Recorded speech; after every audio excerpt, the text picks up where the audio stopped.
America में PSL के road show में अमेरिका में पाकिस्तानी और बिजनेस कम्युनिटी का इजहार दिलचस्पी। दो नई टीमों को ऐलान 8 जनवरी को होगा।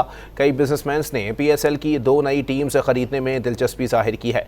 ज़राए के मुताबिक बरतानिया और अमेरिका से भी पीएसएल की 2 नई टीमों के लिए खरीदार सामने आए हैं, जिसकी वजह से टीम बिड जमा करने की तारीख में 25 दिसंबर तक तौसी कर दी गई है।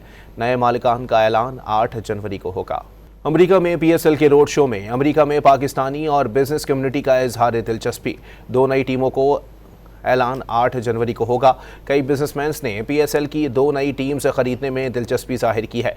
ज़राए के मुताबिक बरतानिया और अमेरिका से भी पीएसएल की 2 नई टीमों के लिए खरीदार सामने आए हैं, जिसकी वजह से टीम बिड जमा करने की तारीख में 25 दिसंबर तक तौसी कर दी गई है। नए मालिकान का ऐलान 8 जनवरी को होगा।